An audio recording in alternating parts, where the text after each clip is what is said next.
Buat kalian yang mau mensupport channel ini dengan donasi atau emang sekedar mau beli Mimin kopi, kalian bisa pilih antara Super Thanks atau Saweria.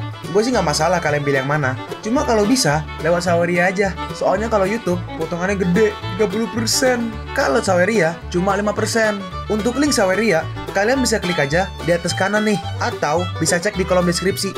Tapi kalau mau support gak harus donasi kok. Dengan kalian nonton sampai habis dan memberikan like pada video ini, itu udah ngebantu banget buat support channel ini. Oh iya, kalian juga bisa join nih ke grup Telegram komunitas cerita manhwa yang baru. Untuk linknya gue tampilin di layar ya. Tapi kalau malas ngetik, cek aja kolom deskripsi. Di sana kalian bisa sharing nih topik seputar manhwa dan kawan-kawan, dan juga ketemu teman baru. Kalau mau info terbaru dari Mimin, misalnya upload kapan atau misalnya ada telat upload, Mimin pasti akan langsung infokan di Telegram. Makanya jangan lupa join ya. Gak perlu berlama-lama lagi, kita mulai aja ceritanya. Ji-hoon, Anda punya rekor kunjungan di klinik kami sebelumnya. Matamu telah meningkat pesat saat ini.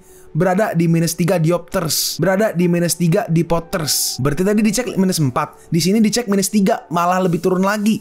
Ji-hoon berkata, "Hah? Saat aku memeriksanya kemarin di toko optik, mereka bilang -4. Benarkah? Jika itu benar, berarti rabun jauhmu telah menyesuaikan secara alami." Ji-hoon bertanya, "Apakah mungkin ada masalah denganku?" Dokternya menjawab, "Enggak, ini jarang terjadi. Tapi ada beberapa kasus yang pernah terjadi demikian." "Hah? Jadi kapan aku harus mendapatkan kacamata baru?" Si dokter menjawab, "Jika penglihatanmu terus membaik, kau mungkin harus ganti lagi. Tapi buat sehari-hari, aku rasa kau harus beli yang baru sekarang." Terus akhirnya, si Ji-hoon mulai ngecek Google nih guys, searching. Mau seberapa pun susahnya aku mencari, hampir nggak ada hasil tentang penglihatan mata yang tiba-tiba membaik. Sepertinya ketika kau memakai lensa elektrik, penglihatanmu perlahan membaik kah? Tapi aku nggak pernah mendengar atau melakukannya belakangan ini. Lagian diam di rumah saat libur buat badanku pegal. Nggak berguna menghabiskan waktu kayak gini. Haruskah aku beli buku? Aku bisa beliin juga buat Cairin. Ji-hoon bertanya, "Cairin, apa kau mau lihat-lihat buku?" "Buku? Oke, aku mau baca buku." Akhirnya mereka pun pergi ke kayak Gramedia. Aduh, nyebut brand ya. Ya udahlah ya. Intinya ke tempat kayak toko buku. "Wah, banyak banget bukunya." Ji-hoon merespon, "Kalau kau nemu satu buku yang kau mau baca, ambil aja. Ayah akan beliin buat kamu." Dalam hati Ji-hoon, kira-kira apa ya buku yang disukai Cairin? Buku dongeng, komik, atau jangan-jangan manhwa? Waduh. Terus Cairin akhirnya ngambil sebuah buku nih. "Ayah, aku mau buku ini." "Oh, kau udah pilih satu?" Terus pas dilihat bukunya Theory of Math, buku matematika. Yang itu beneran? "Iya, kelihatannya seru. Emang kau pernah belajar matematika sebelumnya?" "Nggak pernah, tapi kelihatannya seru. Aku mau beli." Dalam hati Ji-hoon, kayaknya bakal buang duit beli ini. Kayaknya dia bakal cuma baca satu chapter dan akhirnya males. Dan akhirnya malah jadi timbangan kertas. Yaudah kalau gitu janji sama ayah bakal dibaca sampai akhir. "Oke, janji." Dalam hati Ji-hoon, sepertinya memang percuma. Tapi kurasa satu buku nggak apa-apa selagi dia suka. Akhirnya dibeliin, mereka pun pulang. Aku mau makan siang di luar, tapi duitku habis buat beli buku. Waktunya membaca buku. Ji-hoon berkata, mau buat makan siang. Mulailah baca bukunya." "Oke." Dalam hati Ji-hoon, aku benar-benar nggak paham apa yang seru dari buku itu. Kebanyakan anak-anak benci matematika. Cairin juga pasti akan segera berhenti melihatnya. Terus di sini, gimana? Apa kau sudah lapar? Sudah selesai bikin makanan. Jadi ayo makan. Lihat ini. Aku mengerjakan semuanya." "Hah? Kau mengerjakan semua soalnya?" "Iya. Lihat apa aku melakukannya dengan baik." Kau menyelesaikan semuanya. Gimana? Apa aku benar?" Dalam hati Ji-hoon, ini adalah buku PR matematika sekolah dasar. Dia bisa menyelesaikan ini semua meskipun belum pernah sekolah. Dan semua jawabannya benar. Apa yang sudah mengajarkan pertambahan dan pengurangan sebelumnya? Ji-hoon bertanya, "Semuanya benar. Apa ibu pernah mengajarkan ini padamu?" Cairin menjawab, "Enggak, ini pertama kalinya." "Kau benar-benar belum pernah belajar ini? Kalau begitu kau luar biasa." Cairin merespon, "Ya, aku rasa matematika akan menyenangkan." Dan ternyata benar. Dalam hati Ji-hoon, apa dia berbakat di bidang matematika? Darah benar-benar lebih kental dari air. Dia benar-benar putriku, membuatku teringat kembali waktu di mana aku dipanggil sebagai jenius matematika. Ji-hoon bertanya, "Kalau begitu, apa kau ingin belajar sedikit setelah makan malam nanti? Ayah akan mengajarimu." "Hah? Benarkah? Oke, aku sayang padamu ayah." Aku kasih screenshotan nih dari translator dan typesetter. "Aku juga sayang padamu." Ini pido. Akhirnya mereka pun belajar setelah makan. Oke, terakhir 14 tambah 6 kurang 3 sama dengan 17. Ji-hoon berkata, "Benar, sekarang kau sudah pandai menghitung pertambahan dan pengurangan." Dalam hati Ji-hoon, setelah itu adalah perkalian dan pembagian. Apa dia bisa mengingat tabel perkalian? Apa aku harus mengujinya? Ji-hoon berkata, Cairin, apa kau ingin mencoba ini? Ini namanya tabel perkalian. Kau hanya perlu mengulang setelah ayah mengatakannya. Oke. Lalu ulangi setelah ayah. 2 kali 1 sama dengan 2. 2 kali 2 sama dengan 4. 2 kali 1 sama dengan 2. Kok sama? Apa tulisannya? Ya udahlah ya. 9 kali 9 sama dengan 81. Dan seterusnya. Apa kau bisa mengingatnya? Iya, Cihun berkata. Akan sulit untuk mengingatnya jika hanya 1 kali. Ayo kita... Enggak, aku bisa melakukannya. Cihun berkata. Putriku sepintar ini. Cairin bertanya. Apa yang barusan ayah katakan? Cihun bertanya. Hah? Apa yang barusan ayah katakan? Cairin membalas. Apa yang meragukanku? Sampai berkata, putriku sepintar ini. Cihun menjawab. Enggak. Ayah hanya kagum karena kau sangat pintar. Ayah, apa kau gak percaya pada Cairin? Aku, Cairin putrimu ayah. Cairin, iya, aku percaya padamu. Tentu saja aku percaya padamu. Terus kalau begitu kenapa wajahmu seperti itu? Seharusnya ayah tersenyum seperti ini jika kau memang percaya padaku. Cihun merespon, oke, aku akan percaya padamu. Sungguh. Cairin berkata, Cairin benar-benar bisa mengingat semuanya. Cihun merespon, baiklah. Kalau begitu ayo kita coba. 4 kali 6, 24. 7 kali 7, 49. 8 kali 6, 48. 9 kali 8, 72. Lihat kan, aku bisa mengingat semuanya. Cihun berkata, gak mungkin. Apa kau yakin ibu gak pernah mengajarkan ini padamu? Gak pernah. Kenapa ya terus ragu padaku? Bilang kau akan percaya padaku. Cairin tidak berbohong. Cihun merespon, maaf, ayah hanya sangat terkejut. Putriku benar-benar luar biasa. Tiba-tiba, kalau begitu aku juga tidak akan percaya padamu. Putri ayah adalah pembohong. Jadi aku akan merenung di bawah selimut. Itu gak benar. Kau bukan pembohong. Benar-benar minta maaf. Aku tidak akan meragukanmu lagi. Apa kau akan memaafkanku? Kali ini aja. Jangan pernah meragukanku lagi, oke? Aku berjanji. Kalau begitu, apa kau akan memaafkan ayah? Iya, bagaimanapun kau ayahku. Cihun merespon, terima kasih. Putriku benar-benar yang terbaik. Dalam hati Cihun, apa ini hal yang wajar? Anak seusianya belajar perkalian. Atau jangan-jangan putriku ini jenius. Begitulah caraku percaya sama seperti orang tua lainnya kalau dia jenius. Dan memutuskan untuk mengajarinya matematika sampai kelas dimulai. Tentu saja aku merasa ini akan menyenangkan. 4 kali 4 kali 3, 14. Oke, berarti itu rumus ini ya. 4 kali 4 kali 3.14. Pakai V atau 22 per 7, sorry. Sama dengan sekian, gue malas bacain. Benar kan? Cairin berbakat di matematika. Dalam hati Cihun, ya Tuhan, dia belajar cara menghitung luas lingkaran. Bagaimana bisa anak umur 6 tahun belajar semua matematika tingkat sekolah dasar dalam 1 bulan? Gak hanya dasarnya aja, tapi juga soal tingkat lanjut. Ini artinya dia tidak hanya memiliki kemampuan belajar yang cepat, tapi dia juga baik dalam memahami konsep dasar. Jika seperti ini, bukankah dia bisa memenangkan Fields Medal sebagai kontestan termuda? BTW Fields Medal itu penghargaan yang diberikan kepada matematikiawan. Ngomong-ngomong, dari siapa dia mendapatkan gen kecerdasan seperti ini? Aku agak biasa aja. Dan aku ingat Yena juga normal. Aku pernah dengar kecerdasan anak bisa aja tidak diturunkan dari orang tuanya.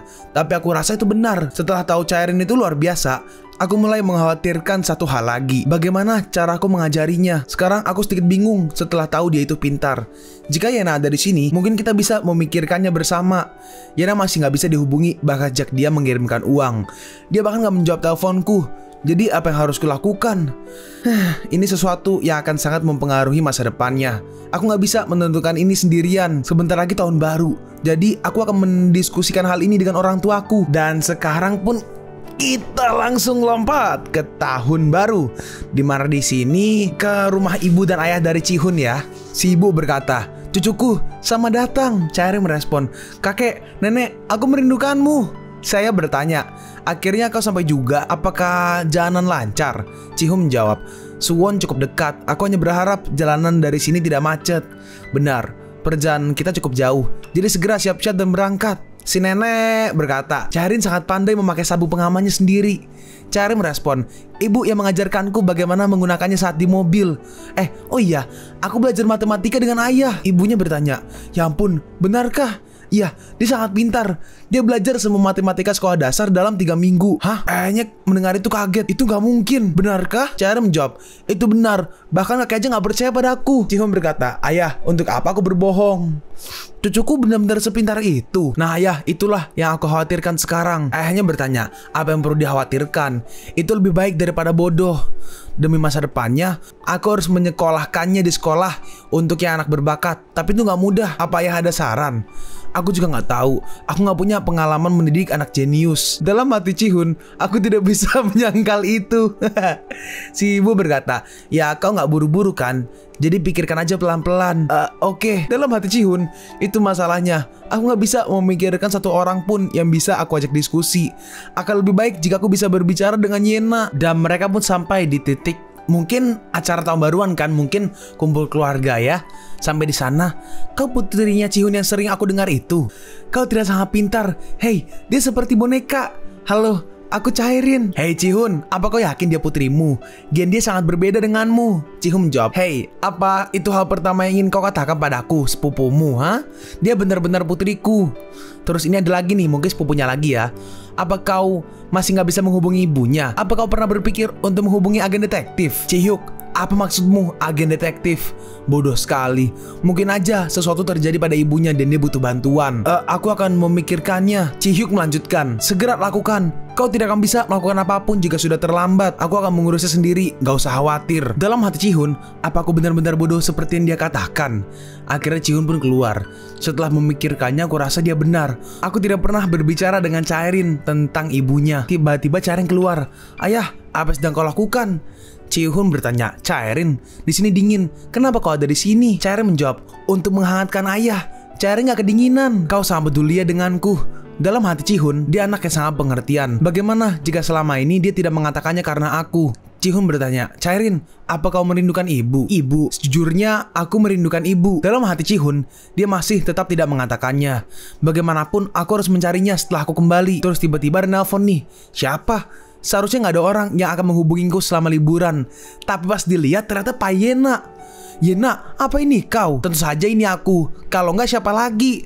Hei, kenapa selama ini kau nggak bisa dihubungi? Ayah, di mana kau sekarang? Kenapa kau nggak mengangkat teleponku? Aku di tempat yang sangat jauh sekarang, jauh sekali. Yaitu di mana? Maaf, aku tidak bisa memberitahukannya padamu sekarang. Kenapa nggak bisa? Apa kau terlilit hutang? Apa kau kabur karena itu? Yena menjawab, hutang? Nggak mungkin.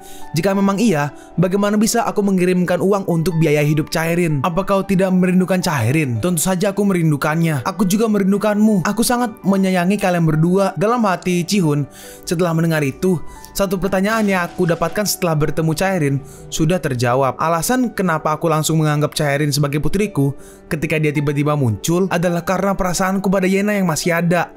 Pada perempuan yang hilang, tiba-tiba menghilang 7 tahun yang lalu. Aku juga kesal padanya karena tiba-tiba menghilang ketika semuanya baik-baik aja. Tapi dia bilang dia sayang padaku setelah 7 tahun pergi. Bayana, aku yang bertanya padamu satu hal serius. Apa itu? Dalam hati Cihun, sebenarnya aku tidak ingin menanyakannya. Tapi, jika aku tidak tahu jawabannya, aku tidak akan mengerti situasinya. Kau tidak mengabaikan Cairin karena kau bertemu dengan pria lain kan? Hei, Cihun, apa kau serius? Aku selingkuh. Aku hanya punya kau dan Cairin. Kau pikir aku akan mengabaikan kalian? Kalau kau mengatakan hal seperti itu lagi sebagai candaan, aku akan pip, pip, pip, dan pip, pip. Oke, maaf. Hei, Cihun, aku menyayangimu dan Cairin juga. Jadi bisakah kau percaya padaku dan juga menunggu? Kalau begitu aku akan bertanya satu hal lagi. Kapan kau bisa memberitahu padaku semua hal yang terjadi? Yena menjawab, untuk sekarang aku belum tahu, tapi aku pasti akan menceritakannya padamu.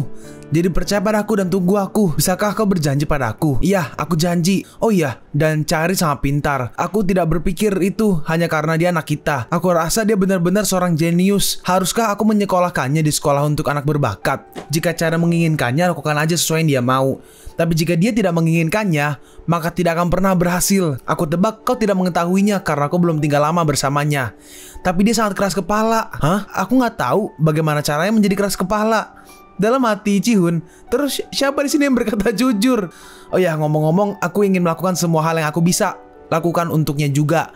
Tapi aku nggak bisa terus bersamanya setiap hari. Jika aku sudah bekerja nanti, aku akan terus berada di luar rumah. Aku perlu kau di sini untuk... Payana berkata, kalau begitu aku akan mengirimkan uang lebih banyak. Cari seseorang untuk menjaganya. Kau bisa mencari tutor atau sesuatu seperti itu untuk Cairin. Akulah yang akan membayarnya. Berapa biayanya? Paling sekitar totalnya sekitar 300 sampai 500. Terus tiba-tiba, Payana, Ini berhubungan dengan Chairin. Ini bukan masalah yang begitu muncul langsung ada solusinya. Paena merespon, tapi aku nggak bisa kesana sekarang. Seperti yang aku katakan, suatu hal sialan terjadi. Ya udah, aku akan merawatnya sendirian. Jadi kau harus menjelaskannya sendiri pada Chairin nanti. Ji-hun, bukan begitu maksudku. Dalam hati Ji-hun, bukan ini yang aku inginkan. Apa kau harus menghubunginya lagi? Chairin bertanya, ayah, apa yang bertengkar dengan ibu?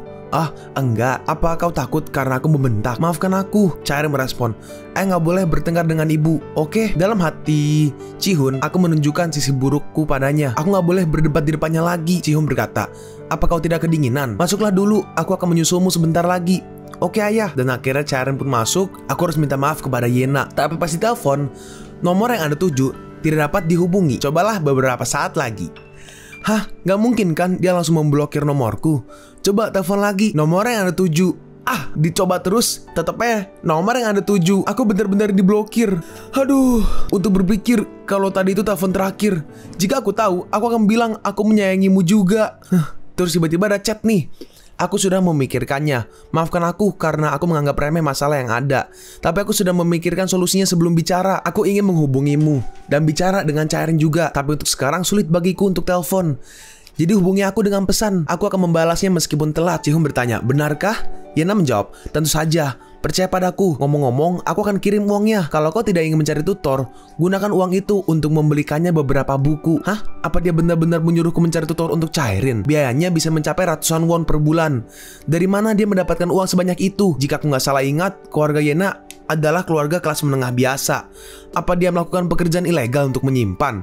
Aku harus menanyakannya. Ji-hun ngechat, apa kau tidak tahu kau akan mendapatkan masalah besar jika mencari uang dengan cara ilegal? Yena membalas, hah? Apa yang kau bicarakan? Apa kau nggak tahu kalau keluargaku itu kaya? Uang yang aku kirimkan padamu itu hanya uang saku, jadi tenang aja. Apa? Dia mendapatkan uang saku sebanyak itu? Sebanyak uang hidup bulananku. Tetap aja itu terlalu banyak. Aku akan tanya Chairin besok. Anak kecil nggak bisa bohong. Aku akan tanya padanya bagaimana rumah yang dia tinggali sebelum tinggal denganku. Terus ditanya, hah? Rumah ibu? Rumahnya besar sekali, sebesar ini. Sebelumnya aku pernah tersesat, tapi kepala pelayan menemukanku. Apa? Dalam hati Ji-hun, dia punya rumah besar sampai bisa tersesat dan ada pelayannya juga. Meskipun dia menang lotre, ini sangat gak mungkin. Emangnya sekaya apa keluarga dia? Lalu di sini ibunya menghampirinya, berbisik, Ji-hun, apa sesuatu terjadi pada Yena? Aku dengar ada yang membicarakan tentang Yena kemarin. Ya, sepertinya dia baik-baik aja. Jadi ibu gak perlu khawatir. Ibunya bertanya, kalau begitu kau gak perlu mempekerjakan seseorang untuk mencarinya atau hal lainnya? Ji-hun menjawab, iya, sepertinya dia punya masalah keluarga yang harus dia urus. Dalam hati Ji-hun, jika mereka sekaya itu sampai bisa tersesat di rumahnya, pasti ada perselisihan dalam keluarganya. Pasti ada banyak masalah tentang pembagian harta jika mereka sekaya itu. Di sini Chairin berkata, ayah, di sini aku melihat banyak binatang dan banyak makanan enak. Aku sangat menyukainya. Ayo, datang lagi lain kali. Ji-hun merespon, iya, ayo kita datang lagi bersama-sama. Dalam hati Ji-hun, baiklah. Mulai sekarang aku akan mendidiknya dengan caraku sendiri. Aku gak perlu buru-buru mengambil keputusan. Aku masih punya banyak waktu untuk hidup bersama Chairin. Lalu seminggu setelah tahun baru, kacamataku mulai buram lagi. Jadi aku kembali ke optik dan hasilnya kedua matamu sekarang -1. Hah? Si dokter berkata, aku gak bisa membiarkan kasus langka seperti ini lagi. Tolong izinkan aku untuk menjadikannya sebagai studi kasus untuk tesisku. Ji-hun merespon, baiklah, itu tidak apa-apa. Tapi apakah ini artinya aku tidak perlu mengenakan kacamata lagi? Si dokter menjawab, bukankah itu sudah jelas? Kau gak memerlukan kacamata sama sekali. Jadi kau boleh pulang. Dalam hati Ji-hun, mustahil. Aku gak perlu mengenakan kacamata lagi. Aku sangat senang. Akhirnya, aku bebas dari kacamata setelah 15 tahun. Tapi ini menarik sekali. Bagaimana hal ini bisa terjadi? Aku bahkan gak bisa membayangkan penglihatanku sejernih ini tanpa kacamata sebelumnya. Yang lainnya pasti akan terkejut. Mereka akan mengira kalau aku melakukan operasi lasik. BTW lasik itu operasi laser untuk mata rabun. Ya, karena sekarang aku bisa melihat, aku cukup tampan tanpa kacamata sekarang. Benar kan? Tiba-tiba ada nelpon. Oh, Changsu, ada apa? Changsu berkata, Ji-hun, kenapa sulit sekali menghubungimu belakangan ini? Aku menelpon karena aku kira kau sudah mokat. Ji-hun berkata, hei, kau menanyakan apa aku sudah mokat ketika kita tidak berhubungan selama sebulan. Kalau aku mokat, di surat wasiatku akan tertulis untuk menguburmu duluan. Sialan. Changsu bertanya, tapi kenapa kau menghilang selama sebulan? Apa ada yang terjadi di rumah? Ya, aku nggak bisa bilang nggak ada apa-apa. Dalam hati Ji-hun, karena mengajari Chairin di rumah terlalu... Changsu bertanya, Ji-hun, apa kau akan menikah? Hah? pernikahan dasmu. Cihun melanjutkan, tapi nggak ada alasan lain kenapa kau tidak datang ke sekolah. Dalam hati Cihun, tunggu, nggak ada alasan untuk menyembunyikan Chaerin bukan? Ini bukannya aku di luar nikah, dia cuma putriku. Oi, Cihun, jadi apa? Langsung dipotong sama Cihun. Kalau kau penasaran, datang ke rumah. Aku sibuk, jadi aku matikan. Kalian pun sampai di penghujung video ini. Kalian mau tahu lanjutan chapter ini? Atau manhwa menarik lainnya? Makanya, jangan lupa subscribe biar kalian gak ketinggalan kalau gue upload video baru. Jangan lupa like, komen, dan share ke teman-teman kalian supaya channel ini bisa lebih berkembang ke depannya. Segitu dulu dari video cerita manhwa. Gua Sabik undur diri. See you on the next video. Zaijian!